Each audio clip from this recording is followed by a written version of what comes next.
falarmos sobre a reforma da Previdência, a gente recebe hoje aqui nos estúdios o especialista em direito previdenciário, o advogado Nazário Nicolau. Bom dia, doutor. Bom dia, Thalita. Tudo bem? Bom dia, ouvintes. Seja muito bem-vindo à Rádio Super. Obrigada pela vinda do senhor. E a gente ontem,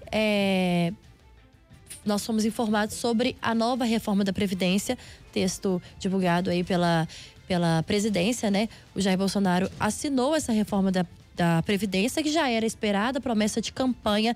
E essa nova reforma da Previdência estabelece que os homens aposentem com 65 anos, como idade mínima, e as mulheres agora com 62. Hoje, na reforma atual, além da idade mínima, nós temos ainda que ter tempo de contribuição.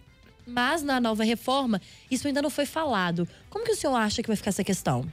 Na realidade, ele ontem propôs e fechou essa questão sobre a idade, em homem 65 e mulher 62, com uma regra de transição de 12 anos, né? A ideia dele é que em 12 anos a gente consiga atingir esses 65 anos. Não é novidade, porque se você for na PEC 287 proposta pelo Temer, ele faz a mesma proposta para chegar aos 65 anos homens e 62 mulheres.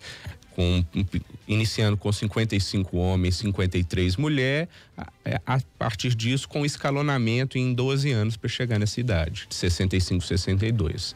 E como que é esse período de transição? Para que fique muito claro para o nosso ouvinte, para quem ainda tem dúvida, o que significa esses 12 anos de período de transição?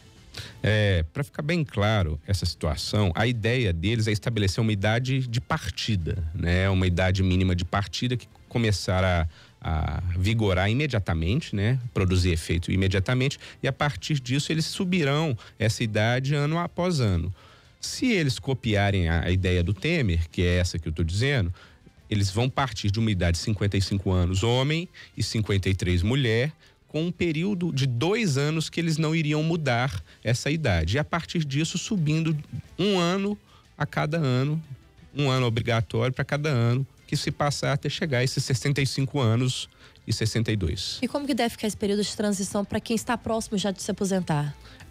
A ideia deles, aliás, desses 12 anos é para quem está em transição, né? Eles vão ter que obrigatoriamente observar essas idades escalonadas. A tendência é eles soltarem uma planilha sobre isso, né? Mostrando esse escalonamento anual até atingir os 12 anos. Mas eles sim terão que observar esse tempo se eles não preencheram todos os requisitos para aposentar. Quem já preencheu já pode pedir sua aposentadoria a qualquer tempo e, por exemplo, está esperando o fator previdenciário não ser aplicado para se aposentar. Esses estão mais tranquilos, vão poder pedir sua aposentadoria a qualquer tempo. Quem falta algo, infelizmente, vai ter que preencher a idade obrigatória que eles estão propondo dentro desse escalonamento.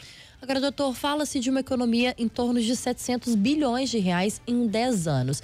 Quais outras economias essa nova reforma da Previdência traria do ponto de vista, né, para quem está se aposentando a partir para essa nova reforma, a partir dessa nova regra? Eu costumo primeiro fazer uma crítica em relação a essa questão, porque o governo gosta de trabalhar como previdência sendo economia financeira, e na realidade nós estamos discutindo a vida das pessoas, né? Nós estamos trabalhando a aposentadoria dos cidadãos que dependem dessa renda para poder sobreviver. Aliás, essa questão de economia inclusive é controvertida, haja vista que as pessoas investem esses valores de aposentadoria dentro do mercado econômico, logo tem todo um impacto em relação a isso que não está sendo levado em conta. Agora, essa questão de economia que eles pretendem aí, sequer eles conseguem estabelecer critérios objetivos quanto a isso. Eles falam em valores em 1 trilhão, em 10 anos, ou seja, 200 bi ano, 100 bi ano, mas sem qualquer demonstração que isso tenha algum tipo de impacto. Eles também, e aí sim, tem, entre aspas, essa economia na proposta feita pelo Guedes, é sobre a questão da capitalização, né? A questão da capitalização é que é muito sério. Porque hoje, como funciona a Previdência brasileira? Nós trabalhamos num regime de solidariedade, né? De repartição simples, ou seja, o governo garante as aposentadorias dos cidadãos, mesmo que eventualmente o fundo seja deficitário. Agora, a proposta que eles trazem para nós hoje, que é essa de capitalização, cada um vai contribuir para a sua própria aposentadoria com o aporte do patronal, que é a empresa auxiliando. Logo, essas aposentadorias podem, inclusive, serem menores que o salário mínimo e tira toda a responsabilidade do governo e, obviamente, em razão disso, há uma economia, sim, financeira. Então, de alguma forma, com essa proposta de capitalização, a população pode ser penalizada, né, em relação aos valores recebidos. Claro, inclusive nós temos um exemplo aqui na América do Sul, que é o Chile, que teve essa ideia há muitos anos atrás. Eles implementaram o regime de capitalização e hoje eles estão começando a colher as primeiras aposentadorias. O que eles avaliaram que são bem menores que o salário mínimo chileno, inclusive gerando suicídios de familiares idosos que estão penalizando a família por causa das questões financeiras. E, doutor, essa regra de capitalização vai começar a valer apenas para os futuros trabalhadores ou passa a valer para quem já está próximo de se aposentar, por exemplo? Entendi. Em relação a isso especificamente, o governo não fechou questão. Eles ainda vão propor o texto, mas certamente eles serão obrigados a fazer uma regra de transição em relação a isso, porque até para poder fazer esse aporte financeiro para viabilizar os fundos das pessoas que já estão muito tempo no sistema, fica muito caro para o governo não vai ter dinheiro para poder fazer isso sem uma regra de transição em relação a esse tema. Doutor, nós recebemos perguntas de ouvintes desde o começo do Super N Primeiras Notícias de hoje. A gente já trouxe esse assunto e eu pedi para que os ouvintes mandassem dúvidas. Quem tivesse, a gente recebeu uma mensagem do João Nazário pelo nosso WhatsApp. Ele está perguntando aqui: doutor, bom dia. É verdade que a gente vai ter que trabalhar 40 anos para conseguir se aposentar? João, em relação a essa questão dos 40 anos, é uma proposta inicial do Temer. Quanto à proposta que o nosso Bolsonaro vai propor, a gente ainda não tem certeza, mas certamente vai penalizar as pessoas mais pobres, que costumam começar a trabalhar mais cedo. E estabelecendo essa idade mínima, elas certamente vão acabar trabalhando 40 anos, porque vão ter que atingir idades muito longas em relação a isso. Tem também aqui a nossa ouvinte Cláudia Nunes. Ela está desejando um bom dia para o senhor e ela está falando aqui: para uma pessoa que tem 53 anos de idade e 30 trabalhando, como fica a situação? Perguntando se entra no novo plano da Previdência. Bom dia, Cláudia. Em relação a essa idade, você já preencheu o requisito ser mulher para poder se aposentar imediatamente. Logo, nós temos o chamado direito adquirido. Então, mesmo que as normas se alterem, você pode sim aplicar a regra anterior para se aposentar. E, portanto, você tem direito a fazer o pedido de aposentadoria, mesmo que se altere as normas. Tem também aqui o Paulo Pereira, nosso ouvinte do bairro Marajó. Ele está perguntando, doutor, ele está falando que ele tem 49 anos de idade e 30 anos de contribuição. Perguntando como que fica a situação dele. O Paulo, infelizmente, vai pegar a nova regra de transição aí do governo Bolsonaro. E se eventualmente for aprovado e estabelecida essa idade mínima obrigatória, ele vai sim ter que atingi-la. E ele pode ser um dos grandes penalizados, porque hoje ele tem 49 anos e se a gente partir do pressuposto que eles estabelecem a idade mínima de 55, ele talvez nunca consiga atingir a regra de transição e teria que se aposentar com 65 anos de idade. Doutor, em relação aos militares, como que fica?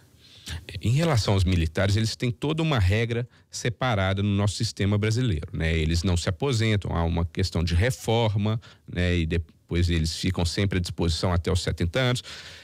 Mas principalmente o governo afirma que eles participarão da reforma da Previdência. No entanto, o texto em si não traz uma regra estabelecida ainda para eles, de idade mínima, tempo de contribuição diferenciado. Então, por enquanto, há só falas do governo que eles participarão, mas infelizmente, até agora, efetivamente, eles não se encontram na reforma. Bolsonaro ontem informou, doutor, que sobre quando ele pretende enviar ao Congresso a proposta da reforma. Ele falou ontem que defende e que a Câmara tem esse projeto já aprovado pela Comissão Especial desde maio de 2017, mas que não avançou por falta de acordo entre os partidos. Como que o senhor acha que vai ficar essa questão da aprovação? Isso já é para agora? O senhor acha que os partidos vão segurar essa nova reforma, essa aprovação? Ano passado eu tive uma leitura em relação a isso, que seria difícil a aprovação da reforma, tendo em vista que era um ano eleitoral. Então, os deputados e senadores não querem se desgastar com a população, porque é um tema realmente polêmico, né? Agora nós estamos no início de mandato. Então, o desgaste governamental e deles é pequeno. Logo, eles têm toda uma chance de conseguir essa aprovação nesse ano, sim. E, portanto, nós precisamos, por óbvio, discutir com mais qualidade para termos uma eventual reforma que não prejudique muito os trabalhadores. Doutor, para que o nosso ouvinte entenda de forma mais clara, eu queria pedir para o senhor a gentileza fazer um resumo, então, dessa nova proposta do presidente Jair Bolsonaro em relação à Previdência.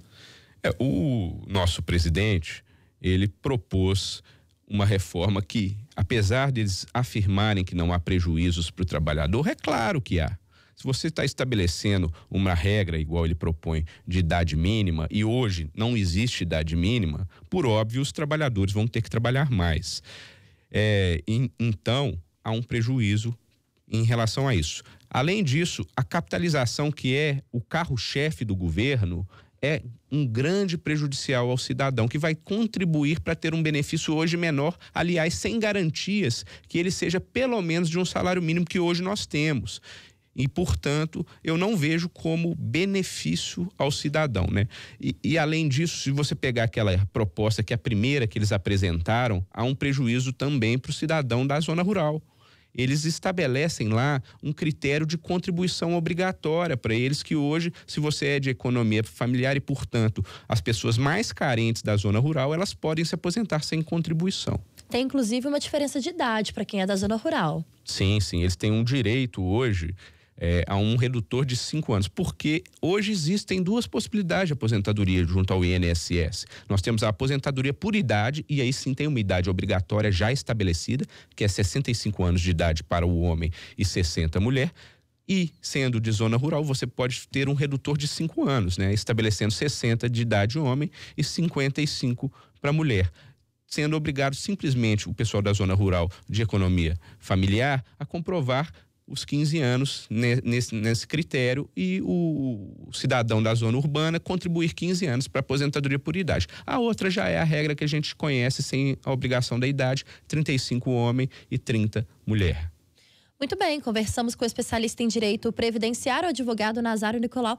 Muito obrigada pela entrevista do senhor. Seja sempre bem-vindo aqui à Rádio Super. Muito obrigado pelo convite, Thalita. Um grande abraço aos nossos ouvintes.